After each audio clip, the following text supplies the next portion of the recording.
think this is right.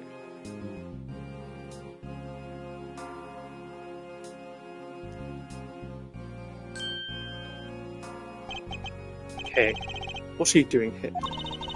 Oh, hello, mister. I'm still investigating. The object you're looking for is already...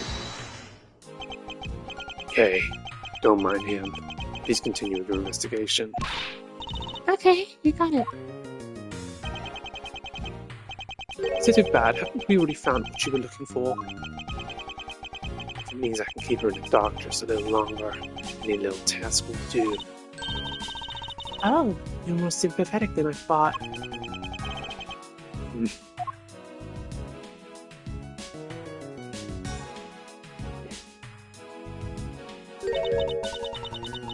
I've been waiting for you, Edgeworth. I've also been waiting for the moment in which we can finally lay this case to rest. The moment in which we can finally lay this case to rest? Wasn't it when we played Detective Gumshoe under arrest? I think we want to solve this case already. Don't you? We'll see. It all depends on whether or not your logic holds. Oh, I see we have a viewer in the gallery. And why even Mr. Bad is here? A viewer in the gallery? I'm hardly just a bystander. I have a duty to see this case through to the end, no matter how it turns out. Oh, is that right? Anyway, I thought you might like to hear what I've slaved away to find out. I've taken statements on every single person's movements during this time when our suspect was in the hallway. I also confirmed that there is no possible route of escape through lobby number 2. Therefore, the killer must be, without a doubt, be Detective Gumshoe. And that's all you have. Yeah, that's all there is to my conclusion in this case. Sorry, but I beg to differ. In a trial, there is always time for a rebuttal, and we are standing in a court of law. It'd be more appropriate to follow the rules of court in this case, don't you think? How absolutely like a what? Oh, how absolutely like a rookie to think such a thing. But alright, I'll play along and give you a proper testimony. If my logic is correct, then I've already won. All I have to do now is prove it by showing who the real killer is. Everyone, since the suspect has an alibi for when the gun went off. Furthermore, the areas around the crime scene have all been thoroughly investigated, right? I also confirmed that there's no possible escape route from lobby number 2. Which leaves us for one unshakable conclusion that Detective Gumshoe is the killer. She's always trying to laugh. Now that you have your testimony, I expect a good rebuttal, Edgeworth. But of course. There is no need to confront her logic head-on right now. I should instead focus on drawing out any trump cards she has up her sleeve.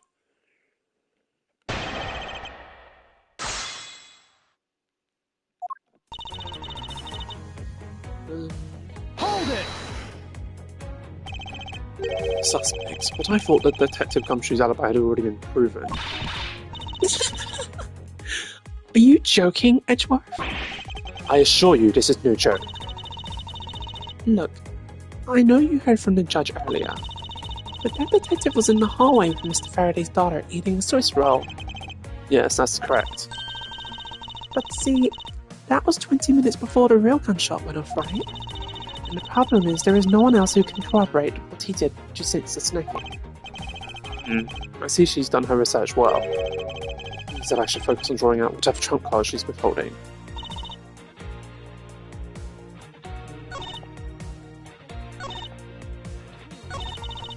Hold it! Are you absolutely positive that there are no possible routes of escape? Of course I'm sure. And why are you so certain? This is a courthouse, the place where criminals are brought to be judged.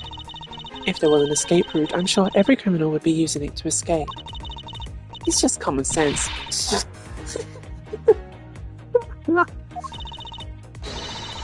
Miles Edgeworth, I assure you, I suggest you use a bit more of it in the future.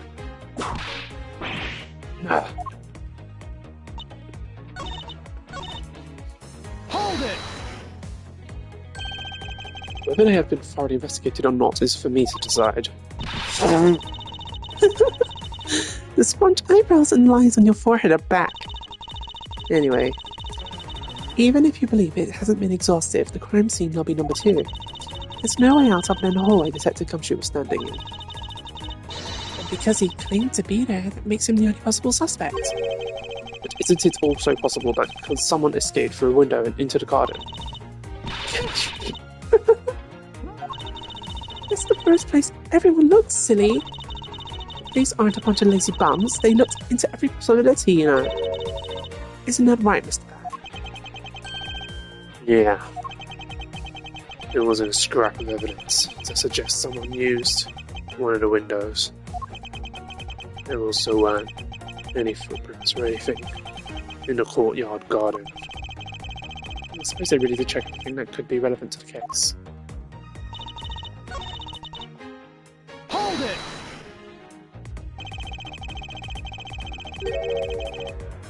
You may think it's unshakable, but to me there are still too many unanswered questions.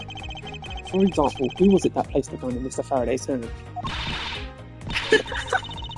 But you're the only one who's still wondering that. Detective Gumshoe probably had no idea which hand Mr. Faraday used to write with. Even if you know someone, it doesn't mean you'll know which hand they write with, right? I mean, I certainly don't care about that sort of thing.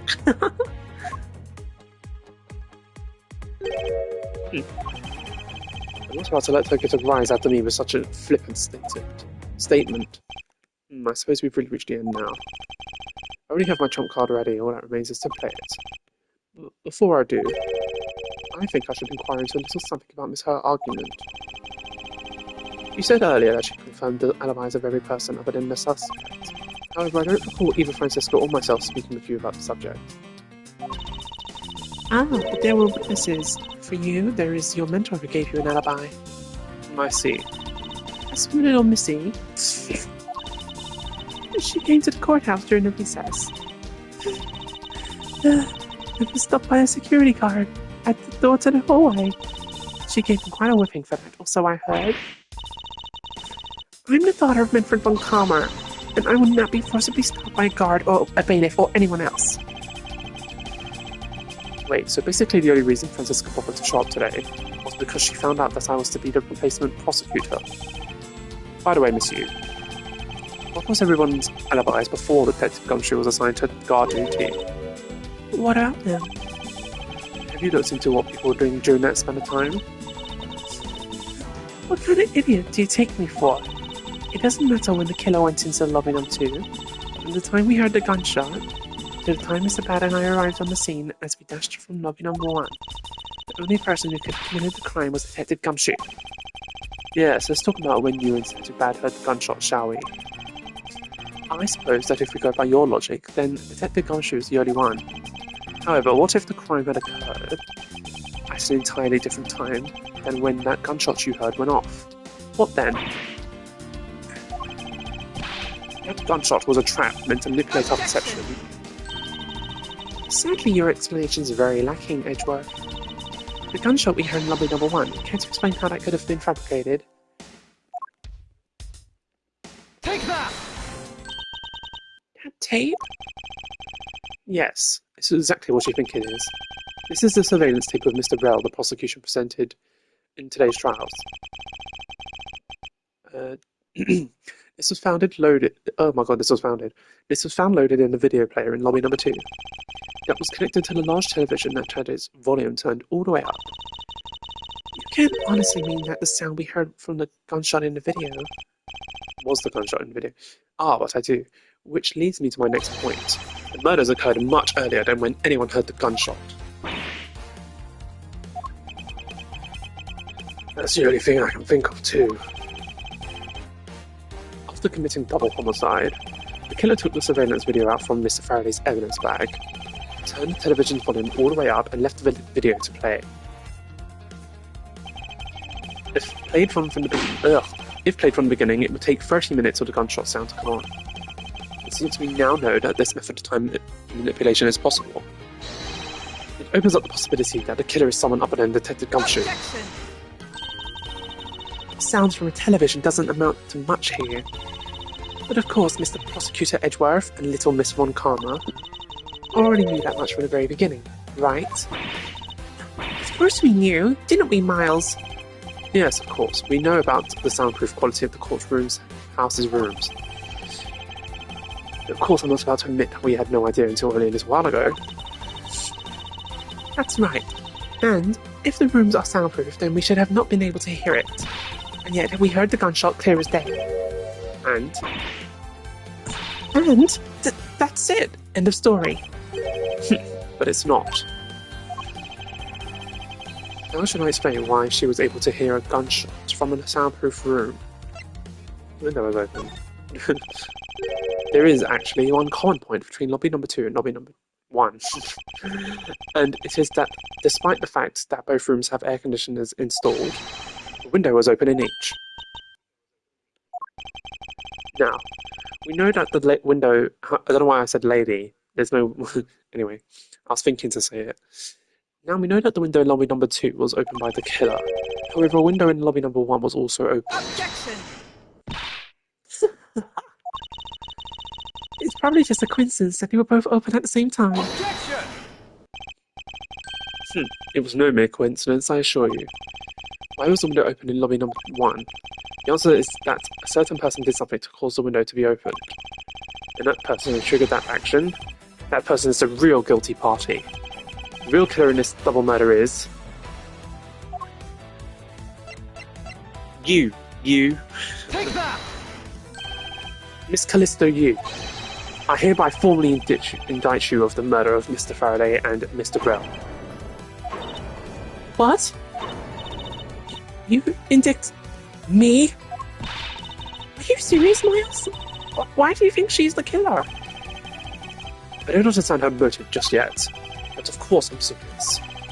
Because she is the only one who could have done it. Well, Miss Yu, do you still feel like laughing now? Ha ha ha! Of course I do, Edgeworth. My argument must not be tight enough yet. Although, I never thought things would spiral into this. But I'll have you know that I'm enjoying this dance quite a bit. I guess this means it's time for my own rebuttal now, right? You argue that the window was opened, however, do you have a proof it was I who did that? Furthermore, do you have proof that the tape was used in committing the crime? Frankly, I'm shocked at you for going around accusing people of murder like this. Especially with logic as full of holes as yours. This is where it really starts. I mustn't let my guard down for even a second, or the truth will blow away. Now is the time to put the Patterson Von Karma perfect proof to the test.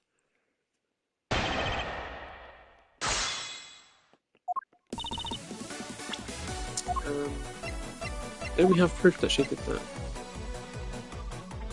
Objection! Yes, I do. I'm sure you've seen this before, haven't you, Miss Yu? Edgeworth, I never knew you into wearing that kind of perfume.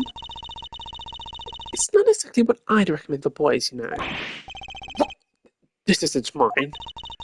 That's right, it's mine, and I received it from Detective Bad, you see.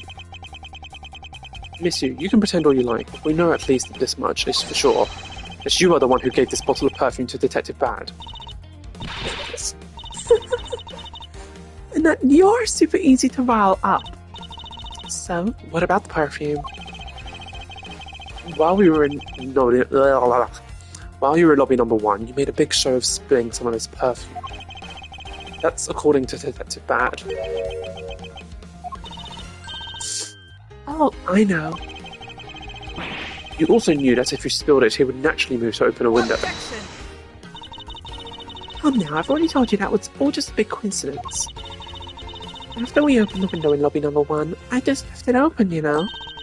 So maybe it was just dumb luck that we heard the gunshot through the window. Objection! The timing of when you were going to spill the perfume is something you could control. And the most important fact about this case is when people were made to hear the gunshot. Furthermore, it would have been pointless if you didn't have an alibi for yourself at the time. You mean... Miss Yu, you were the one who called Detective Bad into lobby number 1. And you saw him bring Detective Gumshoe into the hallway. Is that correct? All of today's premeditated events could only have been thought up by you, Miss Yu.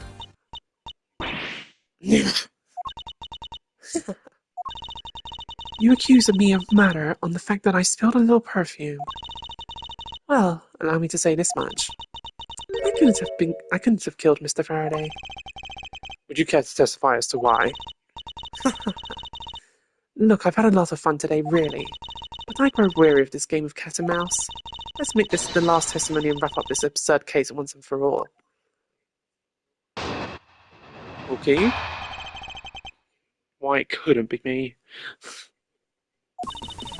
Accusing someone of murder of a spilled bottle of perfume is a bit over the top. But I suppose forgery of evidence is to be expected with this side of one karma.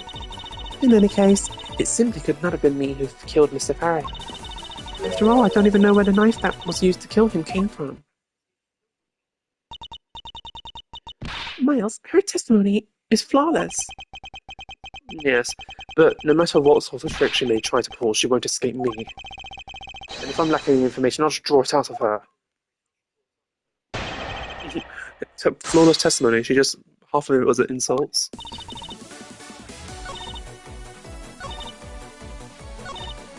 That's the only time she actually says anything interesting, is the last statement.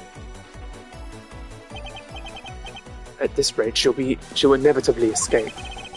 If she really was the one who killed Mr. Faraday, then she must have known about the existence of the knife. I'm sorry, Miss Yu, maybe you weren't aware. However, the knife that was used to kill Mr. Faraday was taken from his evidence bag. Miles, what do you think you're doing? I'm drawing the truth out of her, that's what I'm doing. Huh? I don't recall the knife being presented at trial earlier today. Well, I suppose that's because the evidence was something Mr. Faraday had yet to use. Ah, so that's what you're trying to do. Look, why don't you cut it out with the lies? I've already figured you out. There was no knife inside Mr. Faraday's evidence bag. The only evidence he had yet to present was the key the Yatagarasu had sent. And unless a key can be magically turned into a knife, you really don't have a leg to stand on. Did you really think you could trap me? Come on now, be honest. I never intended to do such a thing. It was all a misunderstanding on my part. In any case, I wonder if you might append what you just said to your testimony? Sure, why not? I'll even say it as many times as you like.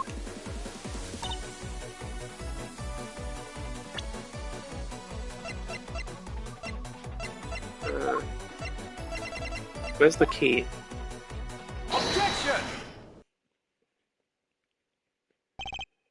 Miss Yu, I wonder if you might take a look at this photo for me. This is a picture of the key that Yatagarasu sent to the police. However, while it may look like a key at first glance, it is in fact that this has the secret ability to transform into a knife. Which means that what was inside Mr. Faraday's bag was both the Yatagarasu's key and the murderous knife. You knew that the key was inside Mr. Faraday's bag, did you not? Yes. Well, with the Yatagarasu's key alone, it's more than possible to kill Mr. Faraday. Do you understand now, just knowing of the existence of the Yatagarasu key?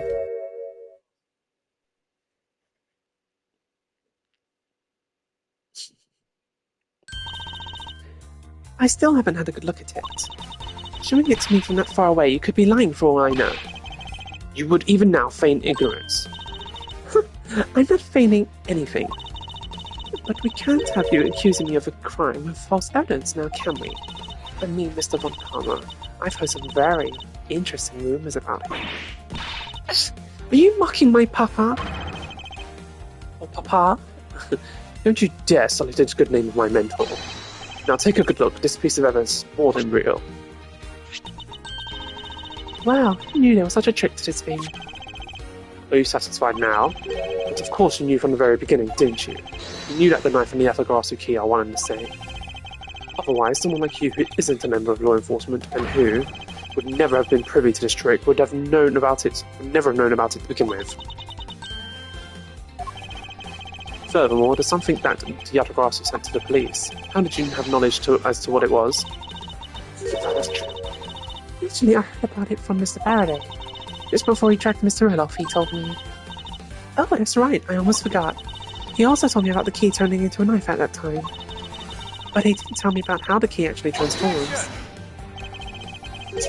What you're saying is simply not possible. Oh? And why not? Because Mr. Faraday himself didn't know about the hidden knife within the key.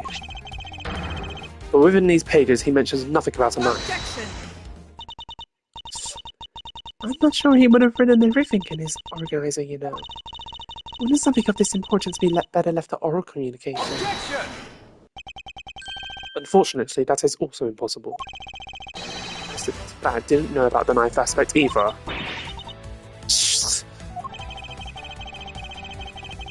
What would have been highly classified information even within the police force, and is something that even the lead detective on the case didn't know. Why would Mr. Faraday have felt the need to share such information with the opposition? Yeah, I guess he wouldn't have much of a reason to. Looks like I gave a pretty lame excuse, huh? How can you laugh at a time like this? She probably just realized the flaw in her logic and is actually in a panic over it.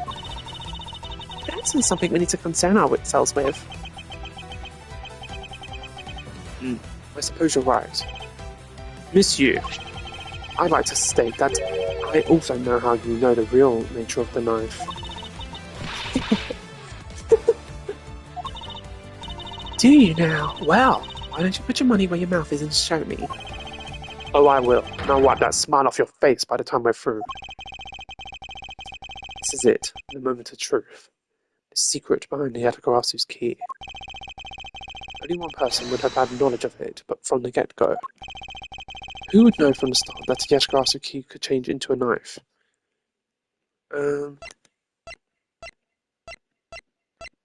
Dead man.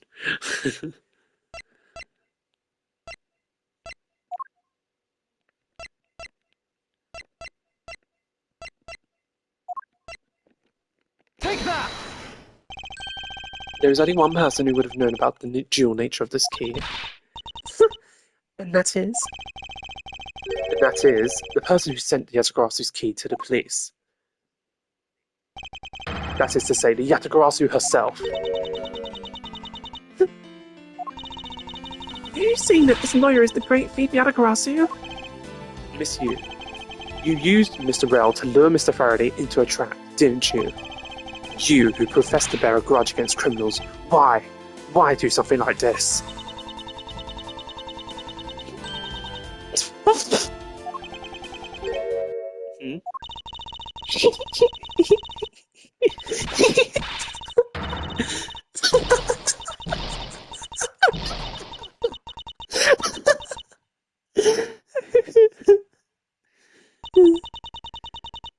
Who would have thought that you, a stupid rookie prosecutor, would see through me? You're sending the biggest chill down my spine right now, Edgeworth. This feeling of thrill is even greater than when I sneak into some place. You killed Faraday. Why? Answer me, Callisto, you. Callisto, you, huh? That's not my real name. Because my real identity is, yes, the great thief Yatagarasu. Let me tell you something, Edgeworth. Mr. Faraday was one difficult man to deal with. For you see, he had discovered my true identity. Which is why I had to erase him from the world of law. I made Rel an offer, an acquittal for a little favour in return. All he had to do was accuse Mr. Faraday of being the Yatagarasu in court. But once we entered the recess, Rel was dragged off by Mr. Faraday, which threw my plan into a complete mess. I chased after them and eavesdropped on them through a crack in the door. That Rel caved only two things, money and authority, just as all thugs do. I feared my plan was going to be ruined if Mr. Faraday held on to Rel any longer. Plus, if I had let them continue on the way they were, I would have been found out. That's why I had no choice. I had to kill them both. Wait, wouldn't? Oh, would have been found out. Didn't you say that you despise criminals? But do I really? You! Have you forgotten about the KG8 incident too? Maybe. What sort of woman would... So then, it was your plan to kill Mr. Faraday with the very evidence that you sent? Well, I had a good idea of what Mr. Faraday was going to do. I anticipated that Mr. Faraday was going to prove that Rel wasn't the Yatagarasu by using the Yatagarasu's key as evidence, and that he would bring it with him. Which is why I thought to use the knife portion. A weapon as well disguised as this, no one would be the wiser. Because who in their right mind would think something like this could be a weapon? I casually entered lobby number 2 on the pretext that I had to talk with Mr. Faraday. And in order to get in with him, I pretended to be worried about something. He then let me hold the Yatagarasu's key, just like that. He never noticed that I changed the key into a knife inside the plastic bag. And then he didn't have this chance to take note of the knife that took his life. How could you kill him?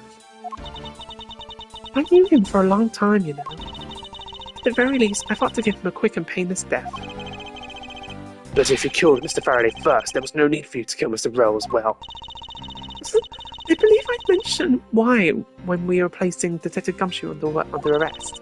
Something about having accidentally created an eyewitness, and how that led to the killer to think about setting them up as though they killed each other. Then the trick with the surveillance tape. Yes, I actually hadn't planned to use the gun. The risk was too high that I'd been caught. However, that's when I remembered the existence of that surveillance tape, which is why I had Rel help me set up the crime scene. And after all was said and done, I rewarded him for all his hard work with a bullet. You're a defense attorney, aren't you? How could you betray a client? Client? If you want to talk about who was a client of whose first, it was me. I was the client in the murder of the Codopian Embassy staff member Deadman. You ordered a hit job? You still haven't figured it out, Mr. Bad. I had Deadman killed because he was about to give away info about the smuggling ring. Now, who exactly do you think would benefit from such an assassination? It can't be. You're... That's right. I'm a member of the smuggling ring.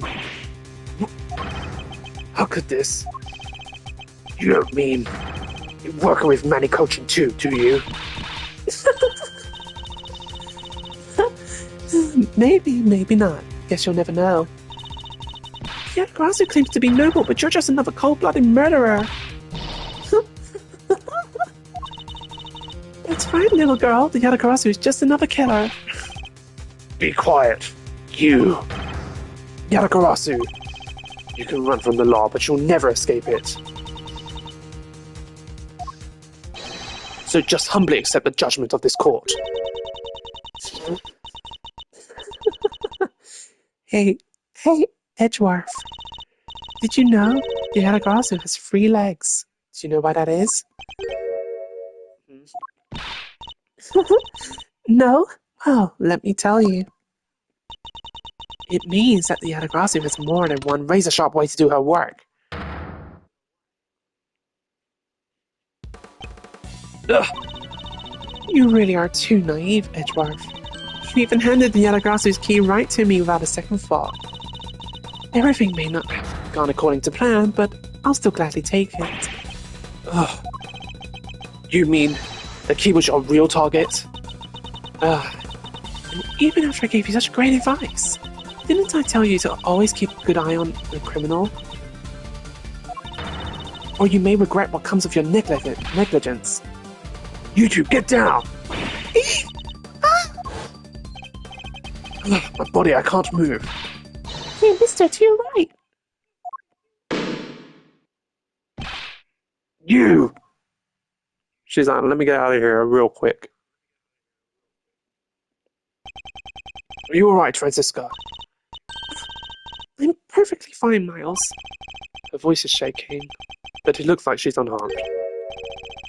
Where did Kay go? That gunshot!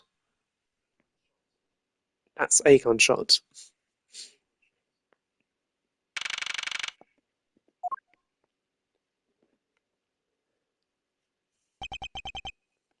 Sorry, but it looks like she got away.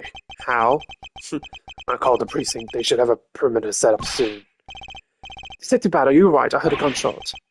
I'm okay, just got another hole in my jacket. He may say he's fine, but he looks quite shaken.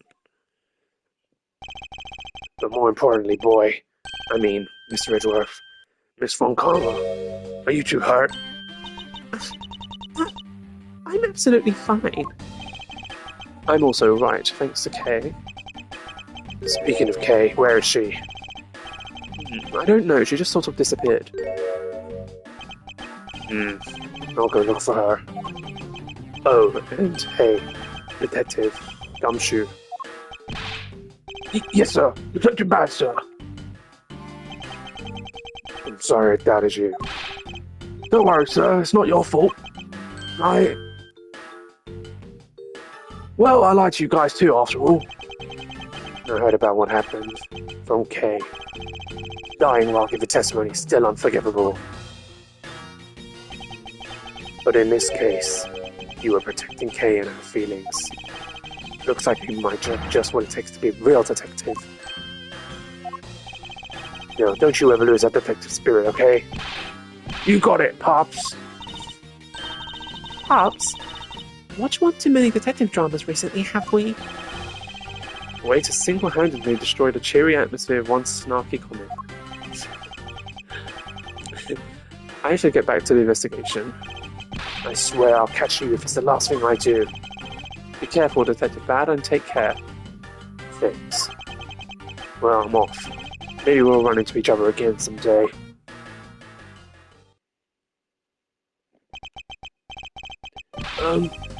Thanks much, pal. You're the best. You really did find out the truth behind everything. Yes, well, I'm glad we sold everything before you were taken to prison. I can't believe how much trouble I've caused you with my testimony, Detective Gumshoe. It was no problem, really. I mean, I had to, so I didn't help anything. It's really not your fault, Your Honour. Well, even if we didn't have his honest testimony, I think that lawyer would have found another way to get you convicted on her behalf. Yeah, I can't believe I was about to get fired during my first week as a detective. Well, so long as you're not fired, you should work hard, give all that you have, and perform your duties well. Oh, and one more thing. Kay left a present for you with me. She did? Oh, what is it? What was it that Kay left for me to prove of their friendship? That? Take that! It's a courthouse special Swiss roll. Can I really have it? Yes, it's a present meant for you after all. Thanks a bunch. You have no idea how happy this makes me, pal. I'm gonna eat this right now. Sure, go ahead. The Swiss rolls Detective Gumshoe and Kay brought together. While the one Kay saved never reached her father, it would appear that her sentiments have touched the heart of this detective. He's so happy, it's as though he's having a welcome back celebration of his own. Well, I was asked by Kay to give it to him. Whoa, that was good, pal. I can't believe I got to eat two of these delicious things in one day. It's like I'm in Swiss roll paradise or something. I've got to thank Kay myself. Hey, where is she? He only just noticed now. Was his mind not present when we discussed her earlier? Detective Bad left to go search for her earlier. Maybe you should go join him. Yeah, you bet, pal. I'm gonna go help him. Oh, but first... You know what, pal? Actually, I guess I shouldn't be rude to you anymore, huh? I'm gonna stick right by your side from now on, Mr. Edgeworth, sir. I sense nothing but a most troublesome relationship from that ominous statement. We should go home too, Miles. We have to hurry up and report what's happened to Papa. Agreed. Well, I'm afraid we must go now, Detective. Roger, sir. Don't you worry. I'll investigate the next case real well. I'll, be counting on you. The scent of trouble is definitely in the air. Thus, like a bad dream, my first outing at court came to a disturbing end. A few months later, I was finally able to properly stand in court as a prosecutor. But the detective in charge of the investigation was, as I dreaded, Detective Gumshoe. After that, he became my direct subordinate. I've tried, but words fail to describe the immeasurable suffering he's caused me. I suppose that's just how things are. As for the little girl who suddenly disappeared, she's now here, right next to me. So, do you remember now? Yes, and I remember everything. Kay, it's been a while. Hey, you sure grew up a lot. Of course. Thank goodness, I thought you two had totally forgotten about me. You know, I was really worried about you after all that. Where have you been all this time? Donnie, I didn't know you cared. After my father died, I went to go live with my mother's relatives. They lived really far away, so I wasn't really able to come back here all that much. Oh, is that what happened? Well, I'm just glad you're alright. So, does it all make sense now? You betcha it does. Oh, you know what? I was going to go through my father's bookshelves recently, and... Hold it! Actually, there are still a number of things that don't make sense, Kay. Huh? First of all, why did you come all this way to see me? And second, why are you calling yourself the Yatagarasu? Yatagarasu is Callisto Yu, the woman who killed your father. No, you're wrong. The real Yatagarasu was my father. Mr. Faraday was the Yatagarasu. Like I said, I was going through my father's bookshelf recently, and I found a secret diary hidden among his books. I have no regrets in choosing to walk the path of the Yatagarasu. That was written in his diary, and that's how I know for sure. But that's impossible. What's with that look? You don't believe me? It wasn't just the expression of my face. I clearly said it wasn't possible just now. Alright then, how do you explain this? It's a way of disarming any security system of the user's choosing. Yep, that's a little thief. Truth be told, this is the Yatagarasu's greatest secret. This little gizmo was used by my father. Wow, Mr. Faraday wasn't just a great prosecutor, he really was a great thief, huh? Yeah, my father worked really hard to steal the truth. But he was killed, and the Yatagarasu was no more. But despite that, the Yatagarasu has been spotted again recently. Someone other than you? Here, Miss Edgeworth. Take a look at this article. The Yatagarasu sent the embassy a calling card. Yeah, meaning the person's a fake. I'm almost certain the Callisto U lady's behind this. Because the real Yatagarasu would never send something like a gaudy card out. But the Yatagarasu did send a white card along with anything to be publicised. That's what Detective Barrett told me 7 years ago, if memory serves.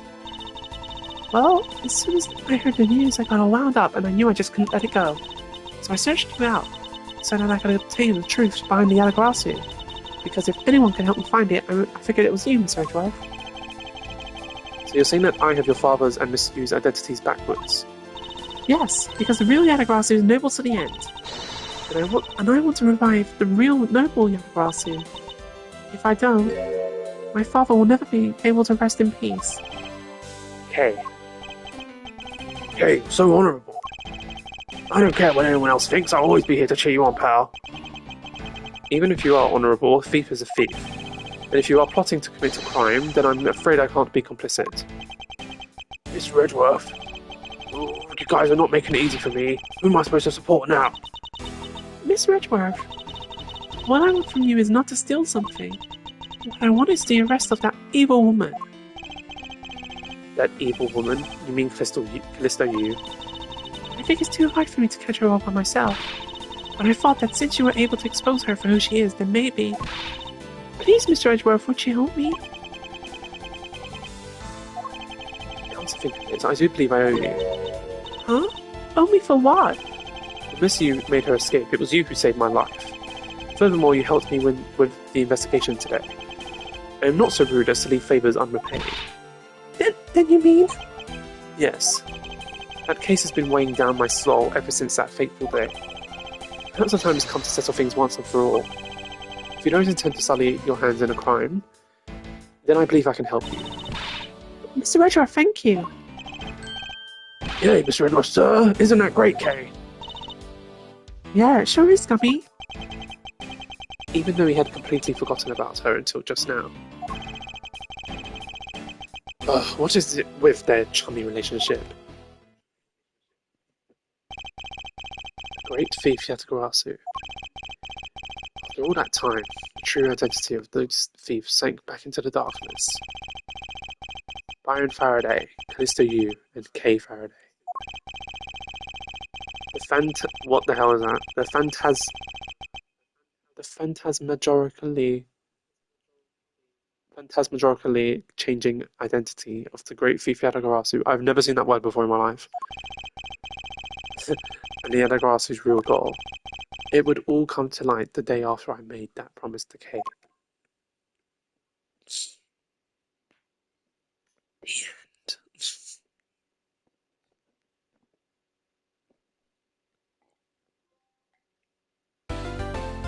Oh, that was fun.